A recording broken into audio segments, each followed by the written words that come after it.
I felt his hand brush against mine in the darkness, a touch that should have been innocent, but sent fire racing through my veins. The storm outside matched the chaos in my chest as I turned toward him, our faces inches apart. "Lisa," he whispered, his voice rough with something I'd been trying to ignore for years. I should have pulled away. I should have remembered my wedding ring, my husband waiting at home. Instead, I leaned closer, my breath catching as his fingers traced along my jaw. "We can't," I whispered, but my body was already betraying me, already surrendering to what we both wanted. Enjoying the tension? Hit like and subscribe. Let me know in the comments what you think happens next. The cottage felt smaller with him in it, the air thick with unspoken tension that had been building between us for months. Ethan moved around the kitchen with easy confidence, his presence filling every corner of the space I'd hoped would give me clarity. Instead, being alone with him only made everything more complicated. "Coffee?" he asked, not waiting for an answer as he filled 2 mugs. The storm outside had been raging for hours, trapping us together in this remote cabin that was supposed to be my escape from everything, including him. I wrapped my arms around myself, suddenly aware of how thin my sweater was, how his eyes seemed to linger just a moment too long. "Thanks," I murmured, accepting the warm mug and letting the heat seep through my fingers. "David doesn't know you're here, does he?" His voice was casual, but I caught the edge beneath it, the same tension that had been crackling between us since he'd arrived unexpectedly, soaked from the rain. "He's in Chicago for the week," I said, avoiding his gaze. "Business conference." Ethan nodded slowly, setting his mug down on the counter. "And you decided to come here alone?" It wasn't a question, but I answered anyway. I needed space to think. "About what?" The question hung in the air like a challenge. I knew what he was really asking, knew he could feel the same electricity that sparked every time we were in the same room. It had been there since our parents married 3 years ago. This undercurrent of awareness that we both pretended didn't exist. "Things," I said lamely, taking a sip of coffee that burned my tongue. He stepped closer, close enough that I could smell his cologne mixed with rain. "Lisa." The way he said my name made my breath catch. I looked up, meeting his dark eyes, and saw my own struggle reflected there. The wanting, the guilt, the impossible situation we'd created just by existing in each other's orbit. "This is wrong," I whispered, but I didn't step back. "Is it?" His hand came up, fingers barely grazing my cheek. "Feels pretty right to me." Lightning flashed outside, illuminating his face in stark detail, the sharp line of his jaw, the way his lips parted slightly as he waited for my answer. Thunder followed, so close it shook the windows, and I jumped, my body pressing against his for just a moment. That moment was all it took. His arms came around me, steady and warm, and I let myself lean into him. Just for a second, I told myself. Just until the thunder passes. But his hand was stroking my hair now, gentle and soothing, and I could feel the rapid beat of his heart against my chest. "I've been thinking about this for months," he murmured, against my temple. "About you." I should have protested, should have reminded him about David, about the wedding ring on my finger. Instead, I tilted my head back, meeting his gaze. "Ethan, tell me to stop," he said, his thumb tracing the line of my cheek. "Tell me to leave, and I will." But I couldn't. The words stuck in my throat as he leaned down, his breath warm against my lips. The space between us grew smaller, charged with possibility, until there was nothing left but the choice. I made it by closing the distance myself. The kiss was soft at first, tentative, like we were both testing the waters of something we'd been afraid to name. But then his hands tangled in my hair, and I pressed closer, and suddenly there was nothing tentative about it. It was heat and hunger, and 3 years of denied attraction spilling over at once. When we broke apart, both breathing hard, he rested his forehead against mine. "We should talk about this." "Later," I whispered, my fingers already working at the buttons of his shirt. "We can talk later." He groaned softly, his hands finding the hem of my sweater. "Are you sure?" Instead of answering with words, I pulled him down for another kiss, deeper this time, more demanding. His response was immediate, his hands sliding up my sides, taking my sweater with them.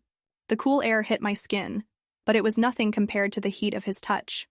We moved together toward the bedroom, clothes disappearing along the way, his shirt, my sweater, his belt. By the time we reached the bed, there was nothing left between us but desire and the storm raging outside. He laid me down gently, his eyes dark with want as they roamed over my body. "You're beautiful," he whispered, his hands skimming along my sides, leaving trails of fire in their wake. I reached for him, pulling him down to me, needing to feel his weight, his warmth. Our bodies fitted together perfectly, like pieces of a puzzle I hadn't known was incomplete. Every touch sent sparks through me, every kiss deepened the connection that had been building between us for so long. His lips found the sensitive spot where my neck met my shoulder, and I arched beneath him, my fingers digging into his back. "Please," I whispered, not even sure what I was asking for, only knowing I needed more. He understood. His touch became more purposeful, more focused, finding the places that made me gasp and sigh. When his mouth followed the path his hands had traced, I thought I might come apart from the sensation alone. "Ethan," I breathed, his name a prayer on my lips. He looked up at me, his eyes holding mine as he continued his ministrations, watching every expression that crossed my face. The intimacy of it was overwhelming, not just the physical connection, but the way he was truly seeing me, all of me, in a way David never had. When he finally moved over me, settling between my thighs, I was already trembling with need. He paused, his gaze searching mine one last time. "I love you," he said simply, the words hanging in the air between us like a confession. I should have said it back, should have told him I'd been fighting these feelings for months, that every family dinner had been torture, watching him across the table and wanting what I couldn't have. Instead, I pulled him down to me, letting my body speak the words I wasn't ready to voice. The moment we joined was electric, a completion I felt in every cell of my body. We moved together slowly at first, savoring the connection, the way we fitted together so perfectly. But as the passion built, so did our rhythm, our breathing growing ragged as we lost ourselves in the moment. The storm outside seemed to match our intensity, lightning illuminating the room in brief, stark flashes, as thunder rolled overhead. But all I could focus on was him, the feel of his hands on my skin, the taste of his mouth on mine, the way he whispered my name like a secret. When the wave finally crested, it crashed over us both with devastating force. I cried out, my back arching as pleasure flooded through me, and he followed moments later, my name on his lips as he buried his face in my neck. We lay there afterward, breathing hard, his arm tight around me as the storm gradually moved on.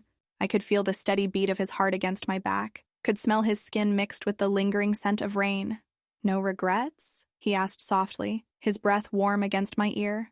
I turned in his arms, studying his face in the dim light. There should have been regrets. I was married, he was my stepbrother. This was complicated in every possible way, but as I looked at him, really looked at him, all I felt was rightness, like this was where I was supposed to be. "No regrets," I whispered, sealing the promise with a kiss. We made love again as the storm finally began to weaken, slower this time, more deliberate. Every touch was savored, every kiss deepened with the knowledge that morning would bring complications we weren't ready to face. When I woke hours later, pale sunlight was streaming through the windows and the rain had stopped entirely. Ethan was still asleep beside me, his face peaceful in the morning light, his arm draped possessively across my waist. Reality hit me like a physical blow. My phone was buzzing on the nightstand, David, probably calling to check in. My wedding ring, hastily discarded the night before, glinted accusingly from the floor. What had I done? I slipped carefully from the bed, not wanting to wake Ethan, and gathered my scattered clothes.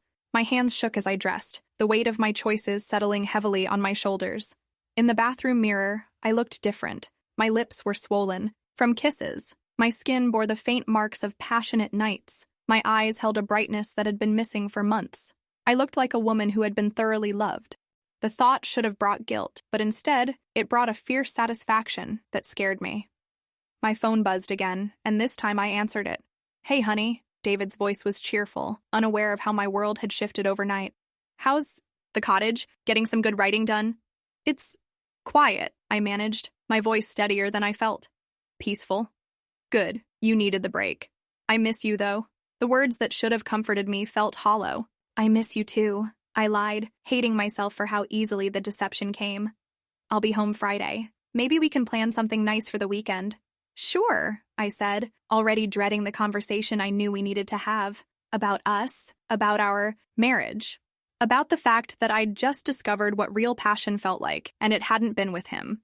After I hung up, I sat on the edge of the bathtub, head in my hands. The cottage felt different in the morning light, less intimate, more stark. The evidence of what we'd done was everywhere: rumpled sheets, discarded clothes, the lingering scent of our lovemaking in the air.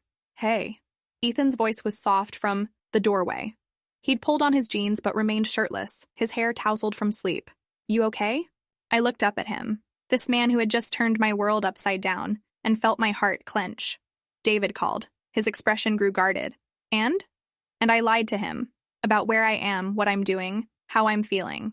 I stood, wrapping my arms around myself. "This is such a mess, Ethan." He stepped into the bathroom, closing the distance between us. It doesn't have to be, doesn't it? You're my stepbrother. I'm married. To pretend this isn't complicated, I'm not pretending anything, he said, his hands gentle on my shoulders. I know exactly how complicated this is, but I also know how I feel about you, and unless I'm completely wrong, you feel something for me too. I wanted to deny it, wanted to tell him it was just one night, a mistake brought on by the storm and the isolation.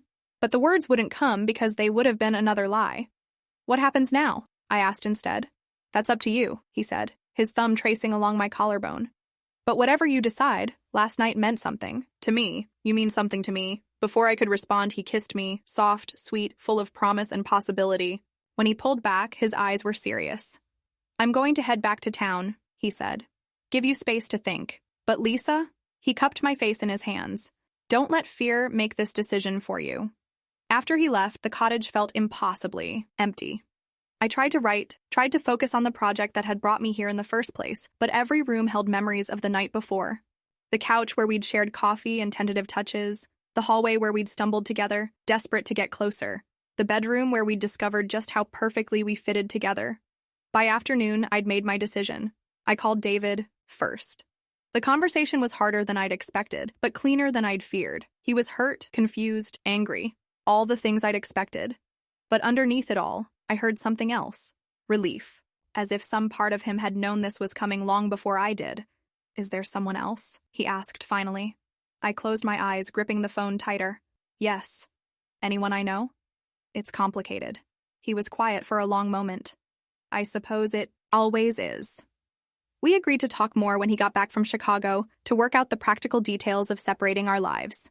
It felt surreal, ending a marriage over the phone, but also somehow fitting.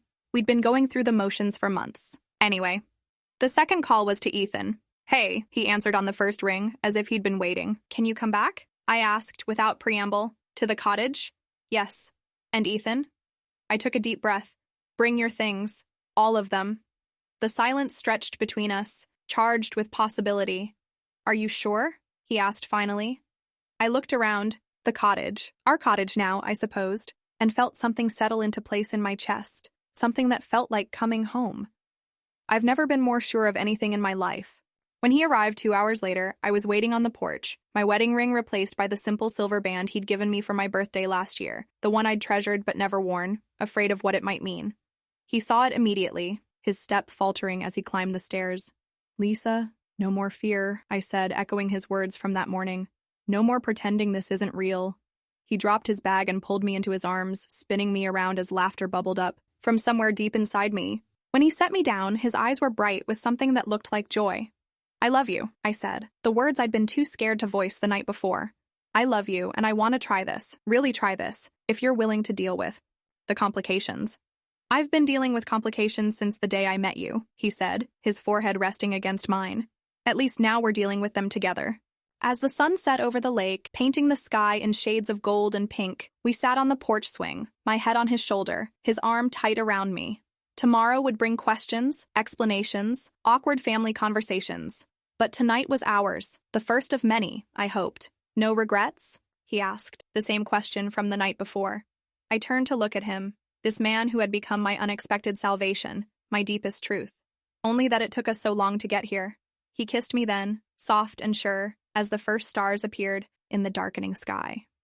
And for the first time in months, maybe years, I felt completely, perfectly at peace. Sometimes the heart wants what it wants, regardless of how complicated the situation becomes. Have you ever found yourself in a moment where following your heart meant breaking the rules? What would you have done in Lisa's place? Followed duty or desire? Share your thoughts in the comments below. I read every single one and love hearing your perspectives. Don't forget to like, subscribe, and hit the notification bell so you never miss these intimate stories. Thanks for being here, and I'll see you in the next one.